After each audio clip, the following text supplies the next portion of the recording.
Si donc vous êtes ressuscités avec le Christ, dit l'Épître aux Colossiens, au chapitre 3, cherchez les choses d'en haut, où le Christ est assis à la droite de Dieu.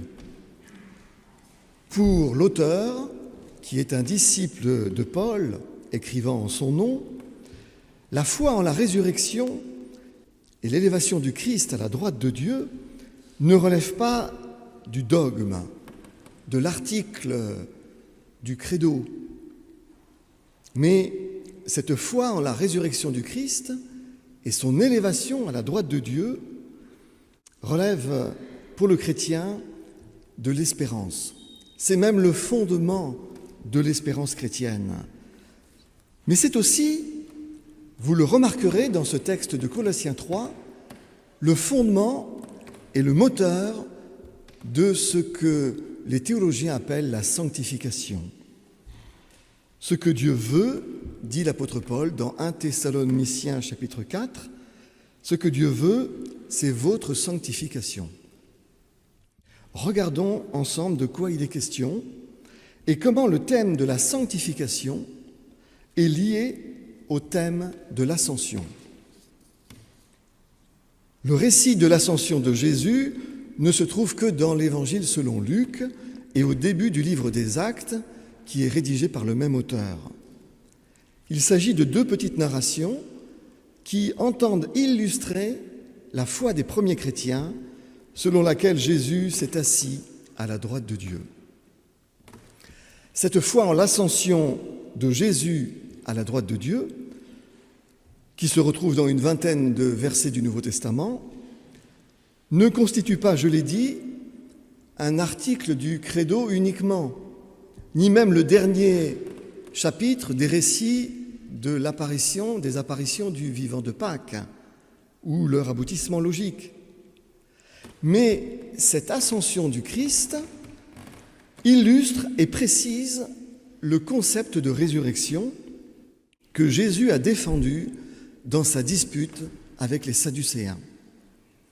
Souvenez-vous que les morts ressuscitent, argumentait Jésus, c'est ce que Moïse a signalé à propos du buisson, quand il appelle le Seigneur le Dieu d'Abraham, le Dieu d'Isaac, le Dieu de Jacob.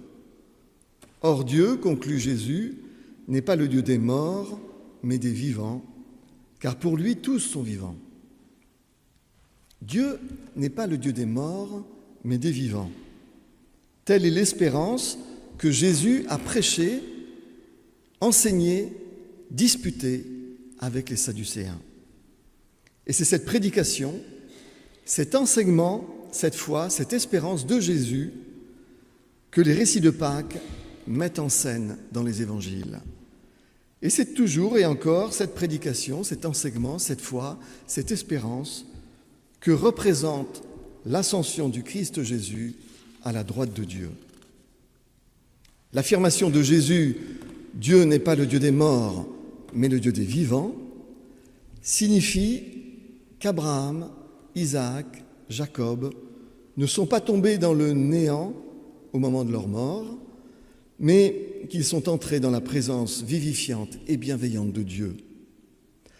Quant à l'affirmation que Jésus s'est assis à la droite de Dieu, elle illustre cette espérance que lorsque l'on quitte cette vie terrestre, on entre dans la présence de Dieu, mais elle indique aussi que Jésus joue un rôle particulier dans cette économie de la foi, puisque c'est à la droite de Dieu qu'il est situé dans le royaume. Être à la droite du pouvoir, c'est être dans la position du bras droit, c'est-à-dire de celui, de celle auquel on délègue une certaine autorité. Si le concept de l'ascension confirme donc à coup sûr que Dieu n'est pas le Dieu des morts, mais des vivants, la localisation de Jésus à la droite de Dieu dans le royaume signifie que Jésus a une place particulière pour les chrétiens dans l'économie de l'espérance. La mort qui nous tourmente, que nous essayons bien souvent de fuir ou d'apprivoiser par différentes stratégies, la mort laisse assez souvent à chacun et à chacune le sentiment qu'elle signe inévitablement l'inachèvement de notre personne, l'inachèvement de nos potentiels, l'inachèvement de nos possibles. Il y a tant de projets, de découvertes, de voyages qu'on ne fera jamais, tant de livres ou d'œuvres d'art qu'on ne pourra connaître, tant de cultures qu'on ne goûtera pas, tant d'amour et d'amitié manqués ou à peine entamés, tant de potentiel en nous qui ne seront jamais explorés. Notre vie et notre être terrestre resteront incontestablement toujours inachevés. Nous sommes des œuvres ou des symphonies inachevées. Mais la foi en l'ascension-résurrection nous laisse entrevoir quand nous rejoindrons la présence de Dieu, nous connaîtrons la finalité de notre être. Et du coup, nous connaîtrons un certain achèvement de notre être et de notre personne.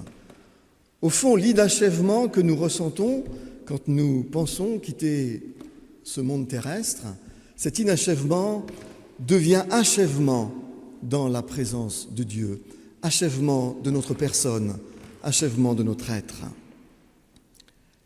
Cependant, pour l'instant, sur la terre, nous parcourons notre vie entre ces deux réalités auxquelles nous participons, la réalité du monde terrestre et la réalité du ciel que nous percevons par la foi. Notre vie se parcourt entre ces deux réalités lorsque nous sommes chrétiens, le ciel et l'ici-bas. Nous parcourons notre vie terrestre dans cette espérance de la résurrection-ascension auprès de Dieu. Cette ascension, résurrection qui est inclusion dans la présence de Dieu, avec Abraham, Isaac, Jacob, et surtout avec le Christ Jésus, qui est le Seigneur de l'Église visible et invisible. Mais cette espérance de la résurrection-ascension n'est pas pour le chrétien ou la chrétienne qui possède une foi vivante, une simple croyance, je l'ai dit, un simple dogme ou un article du credo. Croire à la résurrection-ascension et continuer à vivre selon la vieille nature, selon la vieille mentalité du monde terrestre, animal, voilà qui ne s'accorde pas avec la foi vivante prêchée par Jésus et par ses disciples. Cette foi vivante, prêchée par Jésus, qui déclare que nul n'entre dans le royaume des cieux à moins de naître de nouveau, c'est-à-dire à moins de naître à la vie spirituelle. En vérité, je te le dis, dit Jésus à Nicodème, nous l'avons entendu tout à l'heure, si un homme ne naît de nouveau, il ne peut voir le royaume de Dieu. L'espérance que Dieu n'est pas le Dieu des morts, mais des vivants, n'a pas vocation à nous rassurer de la mort. Je l'ai dit lors du culte de Pâques. Mais l'espérance que Dieu n'est pas le Dieu des morts, mais des vivants, a vocation à nous convaincre d'adopter dès maintenant la mentalité de Dieu, la mentalité du royaume. A vocation à nous convaincre de naître à la vie spirituelle et donc de rechercher ce qui est bien, ce qui est juste, ce qui est bon devant Dieu. Tel est le contenu de ce que la théologie chrétienne appelle la sanctification.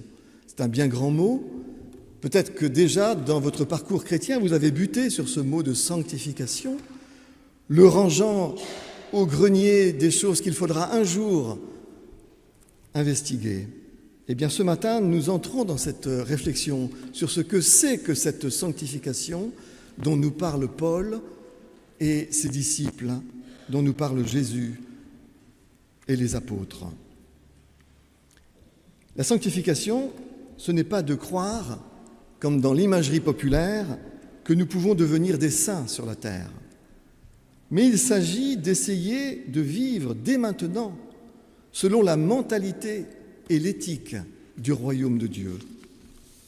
Le chrétien, la chrétienne, vit entre ces deux mondes, je l'ai dit, la réalité terrestre et le ciel que nous percevons déjà par la foi.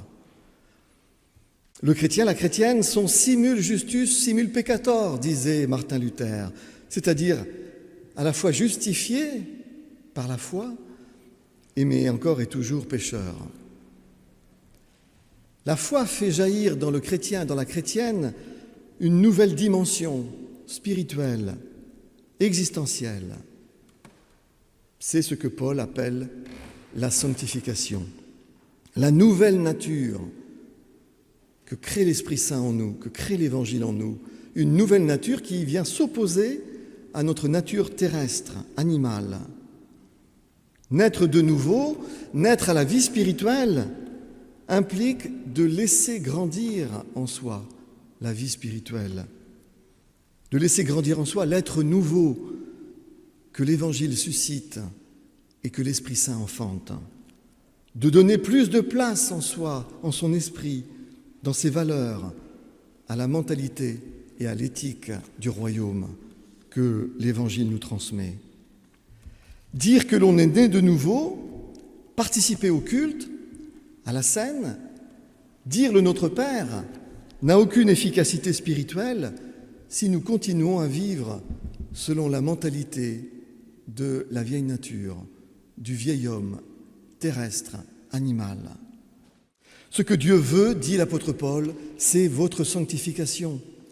Ce que Dieu veut, c'est notre sanctification. C'est que nous adoptions les valeurs du royaume des cieux pour faire grandir en nous la nature nouvelle. Bien sûr, ce n'est jamais acquis une fois pour toutes, précisément parce que nous sommes des êtres terrestres, issus du monde animal, dont nous gardons en nous de la violence et des instincts de meute. Seule la résurrection-ascension, dans la présence de Dieu, saura séparer nos deux natures et achèvera l'œuvre de la nature spirituelle qui nous est donnée avec la naissance d'eau et d'esprit dont Jésus parle avec Nicodème. Néanmoins, ce n'est pas parce que nous vivons sur la terre dans la dualité de nos deux natures, animale et spirituelle, que nous ne devons pas d'ores et déjà essayer de régler notre vie sur la mentalité du royaume et nous efforcer non de suivre nos penchants terrestres, mais d'essayer de suivre les aspirations de la nouvelle nature spirituelle, de l'être nouveau en nous. Nous sommes tout au contraire exhortés par l'ensemble du Nouveau Testament à faire mourir notre nature pécheresse, notre vieille nature, afin de faire grandir en nous la nature spirituelle, notamment en adoptant la mentalité et l'éthique du royaume, qui est bienveillance, amour agapé, justice et magnanimité. C'est cela la visée, la signification de la sanctification dont Paul et ses disciples parlent. Et c'est sur la foi en la résurrection-ascension que Paul et ses disciples fondent la possibilité pour nous de grandir dans la sanctification. Nous l'avons entendu dans ce passage de Colossiens 3 que nous a lu Philippe. Si donc vous êtes ressuscités avec le Christ, cherchez les choses d'en haut, où le Christ est assis à la droite de Dieu. Pensez à ce qui est en haut, non ce qui est sur la terre. Car vous êtes morts à la vieille nature pécheresse, et votre vie nouvelle est cachée dans le Christ Jésus. Quand le Christ, votre vie, paraîtra, alors vous paraîtrez aussi avec lui dans la gloire. Faites donc mourir votre nature terrestre, l'inconduite, l'impureté, les passions, les mauvais désirs et la cupidité qui est une idolâtrie. Un peu plus loin, ne mentez pas les uns aux autres, vous qui avez dépouillé la vieille nature avec ses pratiques et revêtu la nature nouvelle qui se renouvelle en vue d'une pleine connaissance selon l'image de celui qui l'a créé. Un peu plus loin, comme des élus de Dieu, saints et bien-aimés, revêtez-vous d'ardente compassion, de bonté, d'humilité, de douceur, de patience. Supportez-vous les uns les autres et faites-vous grâce réciproquement. Que la paix du Christ à laquelle vous êtes appelés pour former un seul corps règne dans vos cœurs, soyez reconnaissants. Je vous ai déjà parlé de cette sentence du pasteur alsacien qui s'appelle M. Wim, qui dit que la reconnaissance est le rempart de l'âme contre les forces de destruction. C'est une sentence que je trouve remarquable. La reconnaissance envers Dieu, envers l'Église, envers les frères, envers l'Évangile, envers tout ce qui est bon, tout ce qui est juste, tout ce qui est droit, la reconnaissance, c'est le rempart de l'âme contre les forces de destruction, que sont souvent la haine et la colère. Alors en conclusion, chers amis, de cette exhortation qui nous montre que le thème de la sanctification est vraiment fondé, lié au thème de l'ascension-résurrection. En conclusion, depuis des siècles, on nous présente la sanctification comme quelque chose de mystique, comme une espèce de pureté miraculeuse qui est censée dompter les désirs de la chair. Mais dans ce texte de Colossiens 3 que je vous exhorte à lire chez vous, à relire chez vous, les verbes sont à l'impératif. Ils font appel à la volonté, à la décision, à l'éthique personnelle. La sanctification relève dès lors de la philosophie de vie, du choix, de la volonté, de la décision et de l'éducation des consciences. La sanctification est l'adoption des valeurs de l'Évangile qui humanise l'être humain. La grandeur d'âme et la hauteur d'esprit sont respect profond de l'individu, de toute personne. La grandeur d'âme et la hauteur d'esprit sont recherche de la justice et du droit, mais aussi compassion, bienveillance, mansuétude. Ce sont ces valeurs du royaume qui font grandir en nous la nouvelle nature, l'être nouveau que l'Évangile suscite et que l'Esprit de Dieu conduit. La sanctification est éducation des consciences. Elle est intégration des valeurs de l'Évangile. On entend aujourd'hui dire un peu partout qu'il y a un ensauvagement de la société et une progression de la violence. Ensauvagement de la société, progression de la violence. Mais que nul ne s'y trompe. Si la nature spirituelle qui est présente en l'humain n'est pas éduquée, n'est pas nourrie, n'est pas stimulée par les valeurs humanistes de l'Évangile, c'est la vieille nature animale qui prendra toujours le dessus. La conceptualisation des deux natures que présente l'Évangile et le Nouveau Testament dans son ensemble, la nature spirituelle et la nature terrestre, l'homme ancien, la femme ancienne, l'homme nouveau, la femme nouvelle. Cette conceptualisation des deux natures est pertinente. Elle est pertinente pour le chrétien, pour la chrétienne, qui comprennent ce qui se joue en eux-mêmes, au plus profond d'eux-mêmes. Mais cette conceptualisation des deux natures est pertinente aussi pour la société en général, pour l'humain en général.